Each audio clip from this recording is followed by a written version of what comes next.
Otabekka blogerlikning orqasida mana uchastkangizda o'tiribmiz. Uchastka qurdim deb aytdingiz, hamma yoqda anaqa qildingiz. Aylandi. Hamma yoqda aylandi. Butun nima deydi, stроитель bozorida aylandi-da u. O'shanga qancha mana sizga mana blogingiz foyda keltirdi. Qanchasi barterga bo'ldi? Uchastkangiz nechi pulga tushdi? Qanchasi barterga bo'ldi? Qanchasiga o'zingiz pul to'ladingiz? 30% barter bo'ldi. 100% bo'lmaydi baribir. Chunki ko'tarib olgunib, ustini yopib olgunimcha baribir o'zim yonimdan ketdi. Asosiy barter bo'ladigan mahsulotlar ko'zga ko'rinadigan mahsulotlar. Chunki tadbirkor ham ko'rinadigan narsani reklama qiladi-yu. Fundament ichidagi temirini reklama qilmaydi-ku, ko'rinmay ketadi-yu. Shu asosan shu ichkariga kirganimizda o'sha boshlandi. O'zi to'g'ri aytaman, bunaqa katta summa sarflash niyatim yo'q edi. Bir 200 ming dollarga uchastkaga kirib olaman degan niyatim bor edi. Keyin tadbirkorlarni o'zi kelishdi, mana sizga o'xshagan bittasi sizda aka, mana shu mebel 25 ming dollarga aylandi deyapsiz. Men bunaqa qilish niyatim yo'q edi. Menga ham bo'lardi, ana oddiy mebeldan, kvadrat 200 dollarlikdan. Keyin mana o'zingiz boshlab berdingiz. Aka, qilib beraman, eng zo'rini qilib beraman. Men eng zo'r mahsulotim sizda bo'lishini xohlayman, ko'rsatishingizni xohlayman dedingiz-da. Shunaqa. Men aka, kim yo'q deydi ayting. Libbo insonga shunaqa taklif bersangiz yo'q demaydi-ku. Men nimaga yo'q deyishim kerak ekan? Yo'qdi menga. Ko'rib turganingiz zo'r bo'ldi. Buni xalq ko'rdi, xalqqa ham ko'rsatdim. Xuddi shunaqa qilib boshqa mahsulotlarga ham tadbirkorlar chiqishdi-da, aka, bizning mahsulotimizni ko'rsatib bering. Biz sizga bepulga qo'yib beramiz. Ba'zi birlari sizga katta skidka qilib beramiz. 70%, 50%. Katta chegirma asosida bo'ldi ba'zi birlari, chunki katta summa bo'lib ketardi-da. U menga baribir juda ham arzonga aylanardi. O'sha narsani bozordagi eng arzon narsani puliga aylanyapti-da menga, eng premiumdagi narsalar. Zo'r. Mana Toshkent shaharda men 6 sotib uchastkangiz 6 sotib, adashmasam 6 sotib, 8 sotib. Toshkent shaharda 8 sotib uchastka.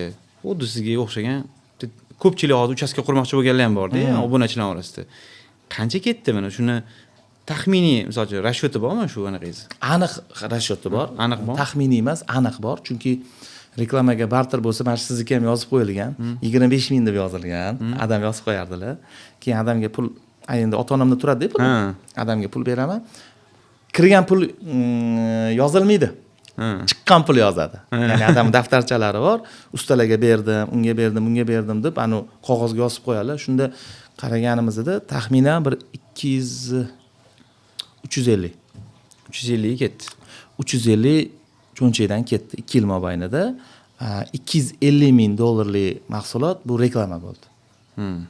Общий shunda 600 mingga tushdi. 600 mingga tushdi. Shunda podключ bo'ldi-da.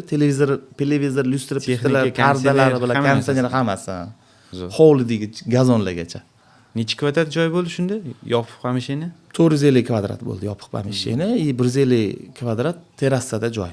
600 kvadrat joy, 600 kvadratli joy bo'ldi. Da, shunaqa bo'ldi. Zo'r. Cho'tki bo'libdi. Havas qilgan narsam. Havas qildik. Biz sizga o'xshab, endi nasib qilsa. Endi bizda endi siz endi zamonaviy qilib hamma yog'ini yorug' qilib qildingiz. Hamma yog'i aniq qilganingizdagi. Keyin biz ham mana Ulug'bek aka dizaynerga chaqirdik-da, okaga. Aka dedim, men uchastkam cho'ti Otabek akamga yo'qotdi menga dedim. Bunga o'xshagan o'rtaga qurib bering menga dedim, o'rmonning ichida uy bo'lsin dedim. Ularga ham aniq qildik. Boshladan hozir nasib qilsa endi interyerdan boshlaymiz. Uje korobka qilib yop yo'q, endi interyerni qilamiz, dizaynini qilamiz. Demak, sizda ham uyingiz 360 gradus, hamma joyda oyna bor. Shunaqa. O'rtaga tushsiz uyi. Shunaqa qilmoqchimiz. Ya'ni orasida daraxtlar ham o'stiryapmiz, xudo xohlasa. Voy, baraka toping. Ya'ni orasida akvarium qilib, daraxt o'stirib shunaqa qilmoqchimiz. Endi nasib qilsa, oka, safarni plyus tomoni mana shunda sezdim. Shunaqa yaponskiy stil.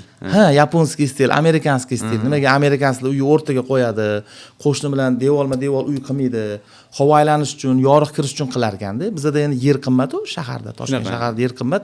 Nyu-Yorkda ham shunaqa, uylar yonma-yon, yer qimmat bo'lgani uchun, lekin sal chekkaga chiqsangiz, uylar o'rtada bo'ladi. Misol uchun, o'zingiz ham ko'rdingiz, misol uchun bu yoqda oyna bor, ro'parada ham oyna bor, chapda ham, o'ngda ham oyna bor menda. Shu uyda havo ham aylanadi, oynani ochib ham gap yo'q lekin, terrasda maza qildi odam. Mana siz aytdingiz-ku, 360 gradus hamma yoq oyna bo'ldi degani ko'pchilik bu ta'sir qildi. Ko'pchilik uyni shunaqa quraman deyotgan ekan. Bozorni shakllantiryapsiz endi. Bozorni shakllanishiga ozgina xizmat qilib qo'yamiz. Mana misol uchun, imенно mana shunaqa siz qilib bergan stilingizdagi mebelga talab уже bor. Sezgan Hozir. bo'lsangiz, uyni panel qildim-ku atrofini, polniy. Men bitta ham devorga kraska ishlatmadim. Shunaqa bo'ldi. Shpaklovka ham ishlatganim yo'q. Shundoq olib devorga shundoq yopishtirib qo'ydik. Lekin mana mashinaga ham odamlar уже o'rganishdi. Boshida ofis bo'lib qoladi deyishyapti. Menimcha ofis bo'lib qolmadi, uyga o'xshayapti. Tez bitib ketdi.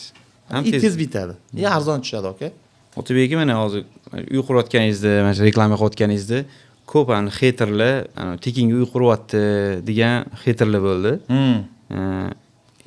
Misol uchun hammada bordi. Nimaga menimcha obunachim bor, men qura olmayapman, bular quryapti degan narsalar bo'ldi. Qanaqa javob berdi shularga? Aka, tekinga uy qurdi, tekin xo'rsan, harom xo'rsan degan narsalar ko'p bo'ldi. Endi sizga savol. Mana siz tadbirkorsiz, g'irt ko'chadagi begona odamdan cho'nchagidan 100 ming pul olishingiz kerak. Qanaqa olasiz? Qiymat berib. Nimadir qiymat berasiz. Qiymat beraman. Aka, odamlar ahmoqmi o'zidan sizga pul beradigan? Yo'q, rozi. Aka, birovning cho'nchagidan 100 ming so'm pul olish azob. Shunaqa. Aka, ishoning azob. Men haterlarga aytaman. Siz biron bir kishini cho'nchagidan pul ola olasizmi? Meni ishim oilamni boqish uchun kimgadir nimadir qiymat berib, o'shandan pul olish. O'sha siz qiymat bermasangiz, keyin safar u sizga pul bermaydi. Yo'q, aka, bozor shunaqa shakllangan, hamma bir-biriga bog'liq. Bu men boyi bolasi emasman-ku, tug'ilganim bilan qanaqasi. U unaqasi to'g'ri, qaysidir ma'noda sen boy tug'ilgansan, boylikka yashab olsan, siz boshqa narsadir. Lekin shu boyi bolasi ham qiymat beradi. Kelajakda bar ishlab pul topish kerak-ku. Nimagadir asoslanib qiymat beradi, kimgadir qanaqadir qiymat beradi. Masalan, bitta misol aytaman. Hojimurod ukamiz bor, katta qo'lli loyihasi egasi. Otasi boshlagan ishi o'zi davom etib ketyapti. Zo'r ketyapti shu bola. U bola bo'ldi, men pul topdim, endi safar qilib Inamarka minaman deb yurgani yo'q-da. Komfortniy zona.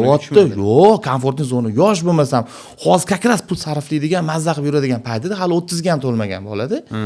Lekin uyni sotish uchun, uyni qurish uchun yangi loyihalarga o'zini urib tashyapti-da. Men qatdan o'tdi bu energiyani tushunmayapman. Bitta qo'yli katta bozori qilib, misol uchun bitta qo'yli katta bozori qilib 6000 ta uy sotib bo'ldi demayapti-da. Bu yoqdan yana bitta loyiha quryapti, Ostonadan yana bitta loyiha quryapti, hozir yana yerlar qidirib, tugat bo'lmasdan o'sha keyingisiga sakrab ketyapti-da. Mana aka, motivatsiya. Men ko'p aytaman, noldan chiqmasdan hech narsaga erishmasangiz, malomatga qolmaysiz. Hech kim sizni aybdor demaydi. Lekin boyi bolasi bo'lib turib, otangizni boyligini yo'q qilsangiz, obro'yingiz tushadi yoki bo'lmasam o'sha biznesni dal olib ketsangiz, maqtov eshitasiz.